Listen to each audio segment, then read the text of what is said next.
Movie की शुरुआत में एक छोटी दाढ़ी रखा हुआ एक आदमी ऐसे तैयार होकर बैठा है जैसे कहीं ट्रिप में जा रहा हो। एक बड़े बैकपैक के साथ सिगरेट फूंक रहा है।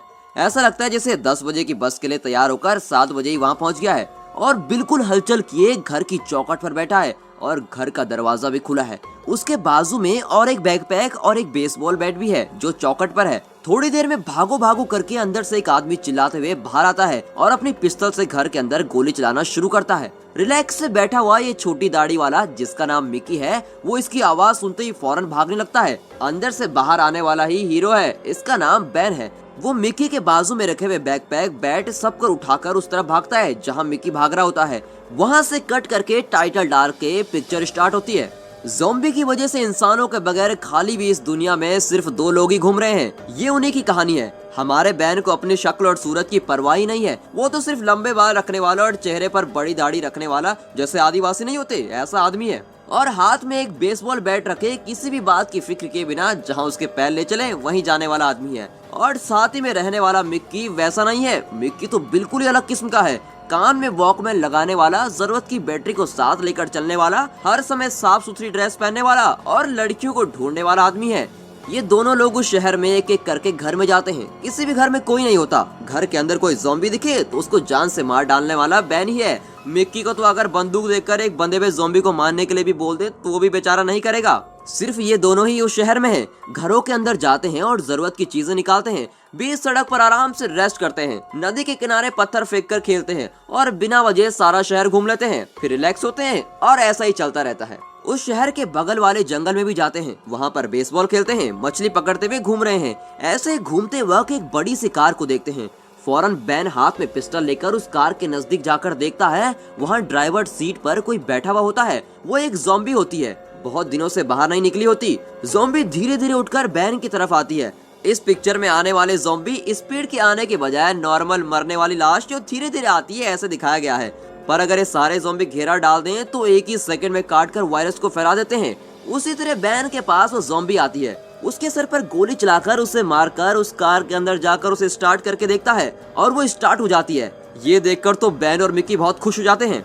बेचारे इतने दिनों से चल रहे थे, अब कार मिल गई तो पूरा शहर घूमने लगते हैं। कार की छत पर एक दरवाजा भी है, उसे मिकी बैन को दिखाता है। कार में एफएम डालकर देखते हैं पर वो काम नहीं कर रहा होता है। ऐसे ही बात करते वक्त मिकी उसकी गर्लफ्रेंड के घर जाने के लिए पूछता है। फिर कार लेकर उस लड़की के घर जाते हैं। वो लड़की कब की मर चुकी है। वहाँ जाते ही मिकी फौरन उस लड़की के कमरे में जाकर बैठ जाता है। उसके साथ बिताए हुए बातों को याद करता है और फिर ड्रॉर खोलता है। ड्रॉर खोलकर वो जो गाने सुनते थी उस सीडी को देखता है और उसे उठाकर अपने वॉकमैन में डालकर गाने सुनने लगता है। तभी दूसरे ड्रॉर में चेक करता है जिसमें उसके कपड़े और परफ्यूम है। वो उसको उठाकर अपनी पॉकेट में रख लेता है। उसकी फोटोज आईने में लगी हुई है, वो उन्हें निकाल कर रख लेता है। उसी वक्त बैन उस घर में सरवाइव होने के लिए कुछ मिलेगा क्या सोचकर सारे घर में ढूंढता है। तभी उसको वहाँ पर 2 वॉकी टॉकी मिलते हैं। उसी के साथ चेयर, पेट्रोल कैन उठाकर रख लेता है। उसके बाद जितना हो सके उस घर पर छान मारते हैं। उन लोगों को बहुत दिनों बाद टूथपेस्ट मिलता है जिससे वो ब्रश करते हैं। उसके बाद बैन अपनी लाई हुई कार के अंदर की सीट को देखता है। तभी उसको पता चलता है कि पीछे वाली सीट को मोड़ने से एक आदमी के लेटने की जगह हो जाएगी। वो मिकी को दिखाता है और कहता है कि अपनी गर्लफ्रेंड के घर से चादर और पिलोज लेकर आ जाओ। इस कार में 2 लोगों के रहने की जगह है, हम इसी में रहेंगे। ऐसे ही दोनों उस जगह को बेड की तरह रेडी करके उसको रख लेते हैं। उसके बाद उसी घर में वो दोनों थोड़ी देर के लिए बात करते हैं। तभी वो मिकी उसी घर में रुकने की सोचता है। उसको समझाकर बैन कहता है कि तुम जो चाहते हो वो नहीं होने वाला। अगर यहीं रहेंगे तो हम मर जाएंगे। 3 महीने हम एक ही घर में फंसकर बाहर नहीं निकल पाए थे, तुम्हें याद नहीं है क्या? जो कुत्ते का खाना था वो सब हमने खाया। एक समय उस कुत्ते को ही पकाकर खा गए थे। ज़ॉम्बी को हमें घेरने नहीं देना चाहिए। अगर वो लोग घेरा डाल देते हैं तो बस समझो हो गया काम। तुम्हारी माँ और भाई के मरने की वजह यही थी, वो एक ही जगह रहते थे। शार्क मछलियाँ समंदर में एक ही जगह नहीं रहती, इसलिए उस नस्ल की मछलियाँ अभी भी जिंदा है। हमें भी शार्क मछली की तरह जीना होगा। ये सब सुनने के बाद वो मिकी फिर भी पूछता है कि क्या हम यहाँ रह सकते हैं। तभी बैन बहुत गुस्सा होकर चिल्लाता है। फिर से कार जंगल लेकर चले जाते हैं। फिर खाना पकाना, शहर चलकर घूमना, ऐसे ही दिन गुजरते हैं। तभी एक दिन मिकी अपनी गर्लफ्रेंड के घर से जो उसने वॉकी टॉकी उठाया था उसमें बैटरी डालकर चेक करते हैं। फिर दोनों उसको चेक करने लगते हैं कि कितनी दूर तक वॉकी टॉकी चलेगा। तभी एक दूसरी फ्रीक्वेंसी से इन्हें किसी तरह की बात करते हुए लोगों की आवाज आती है। कोई 2 लोग आपस में बात करते हुए सुनाई देते हैं और एनी करके एक लड़की के साथ कोई दूसरा आदमी बात कर रहा है। इसमें बात की जा रही होती है कि बर्थडे कैसे मनाएंगे और कौन सी मूवी इस हफ्ते देखेंगे। ये सब सुनकर मिकी उनसे बात करने की कोशिश करता है। अगर कोई है तो मुझसे बात करो करके कहता है। तभी वो उस लड़की से बात करता हुआ आदमी कहता है, तुम कौन हो? फिर मिक्की कहता है कि हम 2 लोग हैं, मेरा नाम मिक्की है और उसका नाम बैन है। हम दोनों बेसबॉल प्लेयर हैं और बहुत दूर से चलकर आ रहे हैं। एक कार को हमने खोज निकाला है और बहुत खुशी से बता रहे होते हैं। पर वॉकी टॉकी में बात करने वाला इनकी बातों की बिना परवाह किए फिर से वॉकी टॉकी में बात करने से मना कर देता है। मिक्की ये सुनकर बहुत शॉक हो जाता है। कहता है, हमारी मदद करने के लिए आसपास कोई नहीं है। हम लोग अच्छा काम करने वाले हैं, मछली पकड़ते हैं, खाना बनाते हैं। हमारे लिए रहने की जगह नहीं है। घर की छत पर और कार के अंदर गुजारा करते हैं। हमें भी अपने साथ ले लो, ऐसे विनती करता है। पर वो आदमी कहता है कि इस सब के लिए यहाँ पर आदमी है। ऑलरेडी यहाँ पर रहने वाले लोगों के लिए जगह नहीं है, तो तुम्हारे लिए जगह कैसे करूँ? फिर कहता है कि इसमें बात करने की कोशिश मत करो, इधर से चले जाओ। फिर वो लाइन में बात कर रही लड़की से भी कहता है कि मिक्की से बात मत करो, वरना रूल्स के मुताबिक तुम्हें क्या करूंगा तुम्हें बिल्कुल पता है। उसे धमकाता है। वो लड़की भी कहती है कि अब से बात नहीं करूंगी। मिक्की ये सब बातें सुनकर बहुत गुस्सा हो जाता है और बैन से पूछता है कि क्या करें। तभी बैन सिगरेट पीते हुए कैजुअली कहता है कि मुझे क्या पता। बैन को इन सब बातों की कोई परवाह नहीं होती। खाना मिलता है, रहने के लिए कार है और जब भी कुछ चाहिए तो किसी घर में घुस लेते हैं। इस ज़ॉम्बी की दुनिया में अपने आप को ढाल लेता है और बिल्कुल जॉली से रहता है। तभी वो मिक्की गुस्सा होकर कहता है कि तुम्हें पता नहीं, मुझे 1 महीना हो गया है, मैंने नए लोगों को नहीं देखा। वहाँ सब मिलकर रह रहे हैं, बर्थडे मना रहे हैं, मूवी देख रहे हैं और हम यहाँ ऐसे जी रहे हैं। ये जिंदगी है क्या? फिर वो बैन को कहता है, तुम देखने में इंसानों की तरह दिखते हो क्या? कोई आदिवासी जैसे लगते हो। सुबह जिंदा होंगे या नहीं इसका भी कुछ पता नहीं। ऐसे तड़प तड़प कर जीना भी क्या जिंदगी है? ये सारी बातें वो बैन को बोलता है। फिर कहता है कि कुछ भी हो जाए मैं उन्हें ढूंढ कर ही रहूंगा। बैन भी कहता है, ठीक है, अगर तुम्हें उन्हीं को ढूंढना है तो ढूंढो, मुझे कोई दिक्कत नहीं। दोस्तों, ऐसा सब कुछ हमारे साथ नहीं होगा, पर फिर भी एक गेम के लिए पूछता हूँ, ऐसी हालत में अगर आप फंस जाएं तो आप किसकी तरह जीना पसंद करोगे? बैन की तरह या मिक्की की तरह? हमें कमेंट करके जरूर बताइए। 2-3 दिनों के बाद भी मिक्की उस वॉकी टॉकी को छोड़े बगैर एनी बात करो करके उसमें चिल्लाता रहता है। बैन कैजुअली खाते हुए कहता है कि तुम इतने दिनों से उसमें बात कर रहे हो, उन्हें तुम्हारी कोई भी परवाह नहीं है, इस आस को छोड़ दो। मिक्की गुस्सा होकर थोड़ी दूर जाकर एनी करके फिर से चिल्लाता है। बैन फौरन ये कहता है कि क्यों, उस लाइन में तो इतने लोग बात कर रहे थे, तुम उनसे भी बात कर सकते हो। तुम तो सिर्फ उस लड़की से एनी करके चिल्ला रहे हो, क्यों इतने घटिया काम कर रहे हो? तुम तो उस लड़की को किसी मूवी में आने वाली लड़की की तरह समझ रहे हो। मुझे तो लगता है कि वो लड़की 45 साल की होगी। पर वो मिक्की उस बात को छोड़ने वाला नहीं, क्योंकि उस वक्त उस आदमी ने कहा था कि वहाँ रहने की जगह नहीं है, तो कोई लॉन्ज या होटल ऐसी जगह ही रुके होंगे। इसीलिए सारे लॉन्ज और होटल को चेक करते हैं। वहाँ जाकर एक रूम खोल कर देखते हैं। बैन जॉली से कार में बैठा हुआ है। मिक्की एक रूम को खोलता है तो उसके अंदर से 2 ज़ॉम्बी आते हैं। फौरन बैन कार से निकलकर मिक्की को कार में बैठने के लिए कहता है और अपनी बेसबॉल और बैट लेकर कहता है कि मैंने तुम्हें पहले ही कहा था कि ऐसा ही होगा, लेकिन तुमने सुना नहीं। मिक्की पर चिल्लाते हुए वो उस ज़ॉम्बी को मारने लगता है। तभी वो मिक्की चिल्लाता है कि उनको मारो और जल्दी से कार के अंदर आ जाओ। बैन उतने में गुस्सा होकर कहता है कि क्यों, तुम बुज़दिल हो क्या? मैं ही क्यों मारूं, तुम आकर नहीं मार सकते? फिर बैन कहता है कि ऐसे ही एक ज़ॉम्बी ने तुम्हारी माँ को मारा, ऐसे ही एक ज़ॉम्बी ने तुम्हारे भाई को खा लिया। ऐसा कहते हुए बैन चिल्लाता है। दोनों ज़ॉम्बी नजदीक आ गए हैं, तो भी बैन इस बात की परवाह किए बगैर उन ज़ॉम्बी को लेफ्ट हैंड से डील कर रहा होता है। थोड़ी देर बाद उन ज़ॉम्बी को जान से मारकर उस जगह से कार लेकर निकलते हैं। दूसरे दिन की सुबह मिक्की कार में सो रहा होता है। तभी बैन बाजू वाले झरने में जॉली से आराम से नहा रहा होता है। तभी एक ज़ॉम्बी लड़की धीरे से उस कार के पास आ जाती है। उस कार का दरवाजा हाथ अंदर जाने तक खुला है। उससे हाथ अंदर डालकर मिक्की को पकड़ने की कोशिश करती है। अचानक मिक्की जाकर होशियार हो जाता है और ज़ॉम्बी का हाथ न लगे इसलिए उस दरवाजे से हटकर बैठ जाता है। लेकिन बैन मछली पकड़ने के लिए जा रहा होता है। फौरन वो वॉकी टॉकी निकालकर बैन को बुलाने लगता है। तभी उस ज़ॉम्बी लड़की को देखकर इसका दिल बदल जाता है, क्योंकि इसने बहुत दिनों से लड़कियों को नहीं देखा होता और इसका दिल बहुत बेचैन हो जाता है। इसीलिए आई भी ज़ॉम्बी को ज़ॉम्बी नहीं, एक लड़की समझकर मुंह खोलकर देख रहा होता है। तभी सडनली उस ज़ॉम्बी का सर फट जाता है और वो मिक्की एकदम से शॉक हो जाता है। हमारे बैन ने ही उस पर गोली चलाई होती है।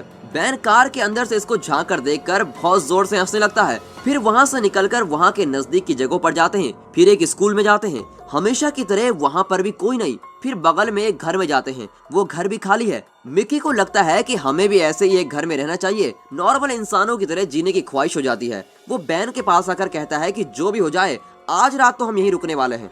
फिर बैन कहता है कि ठीक है, आज हम यहीं रुक लेते हैं। फौरन मिक्की अपने लिए एक रूम तैयार कर रहा होता है। वॉकमैन को ढूंढता है पर वो गायब है, तो बैन के पास जाकर पूछता है। वहाँ पर देखे तो बैन वॉकमैन में गाना सुन रहा होता है। फिर वो मिक्की से कहता है कि तुम्हारे लिए मैं यहाँ पर रुक गया हूँ, इसलिए आज रात मुझे गाने सुनने के लिए ये दे दो। तो मिक्की कहता है कि ये घर सुरक्षित नहीं है और हम इसमें आज सोने वाले हैं, इसलिए आज रात को तुम्हें बहुत ही होशियारी से रहना पड़ेगा। एक गिलहरी भी अगर आवाज करे तो उसके चिल्लाने की आवाज भी तुम्हें सुनाई देनी चाहिए, इसलिए इस वॉकमैन को मत यूज करो। तभी बैन कहता है कि इतने दिनों से मेरे साथ बिना फिक्र के गाने सुन रहे थे, कुछ हुआ क्या? आज सिर्फ एक रात मैं ऐसा रहना चाहता हूँ। फिर मिकी कुछ बोले बगैर वहाँ से चला जाता है। उस रात को सोने से पहले मिकी रूम के अंदर जाकर फिर से वॉकी टॉकी उठाकर एनी तुम हो क्या, प्लीज मुझसे बात करो करके कहता है। थोड़ी देर बाद वो लड़की कहती है कि अगर तुम्हारे पास बात करती हूँ तो इनको पता चल जाएगा तो वो मुझे यहाँ नहीं रहने देंगे, प्लीज मुझसे बात करने की कोशिश भी मत करना। और यहाँ हमारा बैन वॉकमैन में गाने डालकर डांस करते हुए सुन रहा होता है, लेकिन हाथों में उसकी पिस्तौल होती है और सवेरे सवेरे शराब पीकर बिगड़ सोए रहता है। सुबह मिकी के रूम में जाकर देखता है तो वहाँ पर वो सो रहा है। फिर वो घर के बाहर चलने लगता है। तभी बैन एक ज़ॉम्बी को देखता है जो एक पेड़ पर बंधा हुआ रहता है, किसी जू में बंदर की तरह देखने की तरह उसको देखता है। बैन कैजुअली उसके बाजू में जाकर सिगरेट पीता है। सिगरेट पीते हुए वो कुछ सोचने लगता है। फिर वो ज़ॉम्बी को खोलकर उसे खींचते हुए मिकी के रूम में धक्का देकर बाजू में बैठकर दरवाजा बंद कर देता है और ज़ॉम्बी आ गया करके चिल्लाता है। मिकी डर कर दरवाजा खोलने के लिए कहता है। बैन तो खोलता ही नहीं और उल्टा हंस रहा होता है। थोड़ी देर के बाद दरवाजा खोलकर देखता है मिक्की के बदन पर पूरा खून लगा हुआ है और बगल में वो ज़ॉम्बी मरा हुआ है। तो बैन कहता है, अरे वाह, तुमने तो ज़ॉम्बी को मार दिया, और हंसता है। पहले से ही गुस्से में मिक्की बैन पर और बहुत हैवानियत से मारता है और उसके चेहरे पर खून आने तक मारकर वहाँ से निकल जाता है। बैन भी उसके पीछे पीछे जाता है। मिक्की थोड़ी दूर जाते ही रोने लगता है।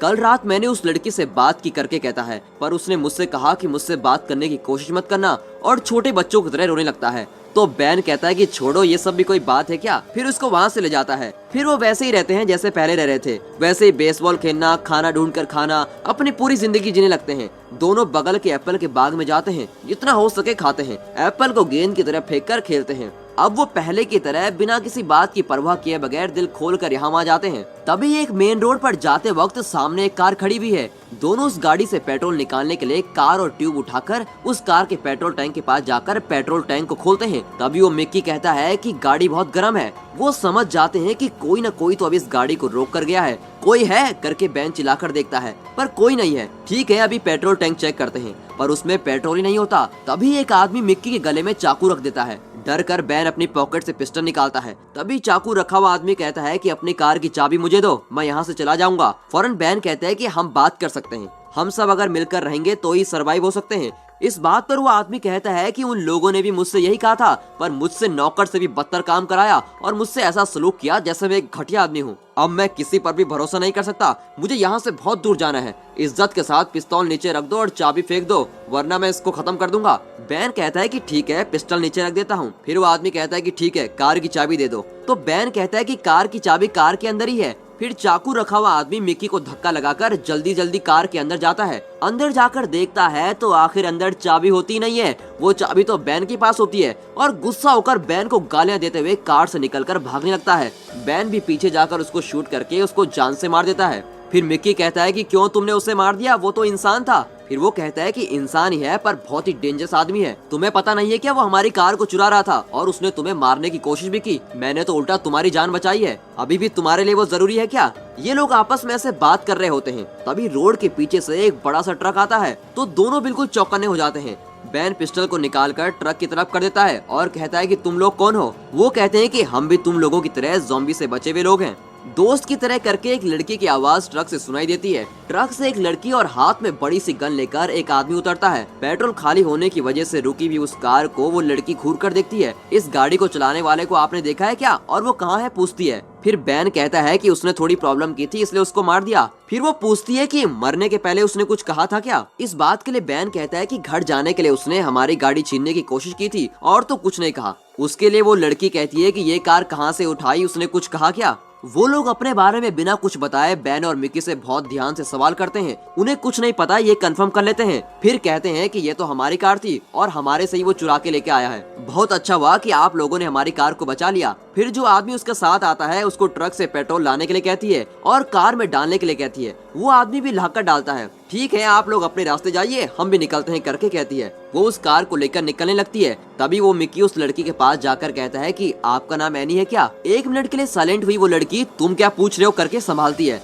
ज़ॉम्बी लड़की को देखकर मचलने वाला मिक्की सच्ची में एक लड़की को देखकर चुप थोड़ी ना रहने वाला था। तुम ही एनी हो ना करके पूछता है। फिर बात करने लगता है कि मैं आपसे बहुत बार वॉकी टॉकी में बात कर चुका हूँ। तभी अचानक अच्छे से बात कर रही एनी अचानक पिस्टल निकालकर बैन के पैर पर शूट कर देती है। पीछे खड़ा हुआ आदमी भी बड़ी सी गन निकालकर बैन को निशाना बनाता है। एनी कार से उतरकर मिक्की के पास कहती है कि मैंने तुम्हें कहा था कि मुझे ढूंढने की कोशिश मत करना, और पिस्टल दिखाकर कार की चाबी मांगती है और उस कार की चाबी को वहाँ खेत में फेंक देती है और कहती है कि हमारे जाने के बाद ढूंढ लेना उस चाबी को, और कार को लेकर निकल जाती है। वो दूसरा आदमी भी ट्रक लेकर वहाँ से चला जाता है। सबके जाने के बाद मिक्की चाबी ढूंढने के लिए खेत में चला जाता है। थोड़ा थोड़ा करके अंधेरा हो रहा है पर चाबी बहुत ढूंढने पर भी नहीं मिलती। बैन अपने पैर पर कपड़ा बांधकर बैठा है। फिर वो सोचते हैं कि रात होने वाली है, इसलिए चाबी को कल ही ढूंढेंगे। दोनों कार के अंदर जाकर बैठ जाते हैं।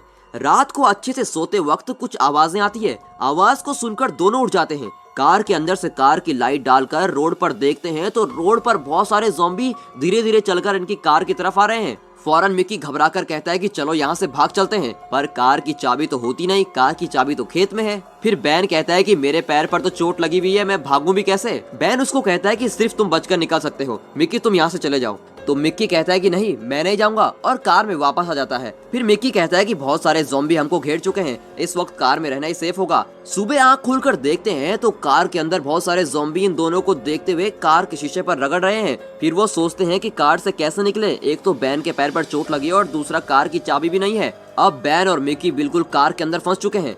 बैन फिर मिक्की पर चिल्लाता है, तुमने उसको एनी करके परेशान किया, इस वजह से आज मेरा पैर टूटा हुआ है और कार की चाबी भी नहीं है। हम लोग ज़ॉम्बी के पास फंस चुके हैं, ये सब तुम्हारी वजह से हुआ है। फिर मिक्की कहता है कि क्या कार को 2 वायर से कनेक्ट करके स्टार्ट नहीं कर सकते जैसे कि फिल्मों में होता है। तो बैन कहता है कि वो सब फिल्मों में ही होता है, अगर वायर को खींच के कुछ हो गया तो बाद में कार की चाबी भी मिल गई तो कार स्टार्ट नहीं हो पाएगी। कार में रखा हुआ पानी लेकर कितने दिन जिंदा रह सकते हैं, एक आदमी कितना पानी पिएगा करके सोचते हैं। इनके पास रखे हुए मछली के खाने का रस और घोस्ट को पीते हैं। ये ज़ॉम्बी कार के बाहर से देख रहे होते हैं तो मिक्की को ये बिल्कुल पसंद नहीं होता और बहुत परेशान होकर कार के अंदर से आईने में सारे कंबल और बेडशीट लेकर बंद कर देता है ताकि वो देख ना पाए। अंदर रखे हुए शराब और सिगरेट को लेकर पीते हुए बाहर क्या चल रहा है उसकी बिना परवाह किए अंदर मजे से रहते हैं। फिर ताश के पत्ते खेलकर गाना गाकर एंजॉय करते हैं। फिर दोनों बात कर रहे होते हैं कि इसके अंदर और कितनी देर रह सकते हैं। फिर दोनों डिसाइड करते हैं कि अब कार की चाबी तो हमें ढूंढनी पड़ेगी। बैन मिक्की को एनकरेज करते हुए कहता है कि तुम जाओ और चाबी को जरूर ढूंढो, तुम जरूर लेके आओगे। मिक्की उस कार के रूफ के जरिए बाहर निकलने के लिए प्लान करता है। अगर बाहर जाकर चाबी नहीं मिली तो ऐसे ही भाग जाना, यहाँ वापस मत आना, ज़ॉम्बी के पास फंस जाओगे करके बैन कहता है। ये सुनकर मिक्की कहता है कि तुम्हारे अलावा मेरा कोई नहीं है, इसलिए मैं जरूर वापस आऊंगा। रूफ का दरवाजा खोलकर मिक्की वहाँ से बाहर निकल जाता है चाबी को ढूंढने के लिए और बैन दरवाजा बंद करके कार के अंदर वेट करता है। वक्त गुजरता चला जाता है। बैन पहली बार तन्हाई महसूस करता है। काफी टाइम हो जाता है लेकिन मिक्की वापस ही नहीं आता। बैन सोचता है लगता है अभी भी चाबी ढूंढ रहा होगा। वो टाइम पास कर रहा होता है, बाजू में रखी हुई बॉल को लेकर दरवाजे पे मारकर खुद ही कैच कर रहा होता है। मिक्की के आने तक किसी भी तरह वक्त गुजारने के लिए सोचता है पर उससे कुछ भी नहीं हो पाता। फिर सिगरेट पीना शुरू करता है और सोचता है कहीं वो मुझे बाहर से बुला तो नहीं रहा। फिर वो कान लगाकर सुनता है कि बाहर से कुछ आवाज तो नहीं आ रही। मिक्की आजा करके दिल में उसके नाम को पुकारता है और मिक्की के वापस आने की प्रार्थना करता है। बहुत देर होकर भी मिक्की वापस नहीं आता। बैन पागलों की तरह सोचने लगता है कि जो साथ में था उसको भी खो दिया, बाहर वो जिंदा है या नहीं। फिर चिल्ला के कहता है कि मिक्की आ जाओ, मिक्की आ जाओ। बैन को तन्हाई बर्दाश्त नहीं होती। बैन अपने आप रोने लगता है। तभी अचानक बैनी बैनी करके मिक्की की आवाज सुनाई देती है। फांसी की सजा से बचने वाले कैदी की तरह बहुत खुश होता है। फौरन कार के ऊपर का दरवाजा खोलकर मिक्की को अंदर बुला लेता है। उसके अंदर आने के बाद तो बैन इतना खुश हो जाता है कि पूछो ही मत, पर मिक्की बहुत ही घबराया हुआ है। बैन पूछता है कि क्या हुआ है, चाबी उठा ली है ना। मिक्की कुछ और सोचते हुए अपने हाथ को दिखाता है। बैन भी उसके हाथ को देखता है, उसमें ज़ॉम्बी के काटने के निशान है। ये तुमने क्या कर दिया मिक्की, बैन चिल्लाना शुरू कर देता है। मिक्की वहीं पर रोना शुरू कर देता है। मुझे किसी भी तरह बचाओ करके रोता हुआ बोलता है। अब बैन के पास कोई रास्ता नहीं बचता। वो अपनी पिस्तौल उठाकर मिक्की पर निशाना लगाकर उससे विनती करता है कि मिक्की तुम किसी भी तरह यहाँ से बाहर चले जाओ। बेचारा मिक्की रोते हुए कहता है कि मेरी मदद करो। अब बैन के पास कोई रास्ता नहीं है। कहता है खुश रहने वाले मिक्की को ज़ॉम्बी बनते नहीं देख सकता और उसे शूट करके वहीं जान से मार डालता है। बैन चिल्लाते हुए कहता है कि साथ रहने वाला भी आज बिछड़ गया। अब बैन के साथ कोई नहीं है और बैन बिल्कुल अकेला है। बात करने के लिए भी कोई नहीं है। कार के बाहर भी नहीं जा सकते और सोचते हुए बैठ जाता है। फिर वो मरे हुए मिक्की की लाश को सॉल ओढ़कर बंद कर देता है। फिर बैन उस वॉकी टॉकी को निकालकर उसके पैर पर शूट करने वाली लड़की से बात करने की कोशिश करता है। एनी, मैं जो बात कर रहा हूँ तुम सुन सकती हो क्या? मुझे पता है जरूर सुन सकती हो। तुम्हें एक बात पता है क्या, मिक्की मर गया। 3 महीने से मेरे साथ ही रहता था और 3 महीने के पहले हम दोनों एक घर में फंस गए थे। और वहाँ से कैसे बचे तुम्हें पता है क्या? कुछ नहीं किया, सिर्फ घर का मेन डोर खोल दिया और सारे ज़ॉम्बी बकरियों की तरह एक साथ घुसने लगे और हम दूसरी तरफ से भाग गए। इतने दिनों से मेरे साथ रहने वाला अब नहीं है। इन सब की वजह सिर्फ तुम हो। मैं आखिरी में एक कोशिश करने वाला हूँ। मैं घर में से जैसे ज़ॉम्बी से बचा वैसे यहाँ से बचने की कोशिश करने वाला हूँ। अगर उस कोशिश में मैं हार गया तो मैं खुद को ही शूट करके मार डालूंगा। अगर मैं इस कार से बाहर निकल कर आ गया तो तेरी मौत मेरे हाथ से ही होगी, बोलकर कार से बाहर निकलने की सारी तैयारी करता है। कार के अंदर शीशे से बंद किए हुए कपड़े को निकालकर ज़ॉम्बी किधर जा रहे हैं करके देखता है और मिक्की के वॉकमैन निकाल कर पहन लेता है। गन, बैट और बैग सब ले लेता है। कार के पीछे का दरवाजा खोलता है। कार के अंदर धूप की रोशनी से कुछ दिखाई नहीं दे रहा। कट करके दिखाते हैं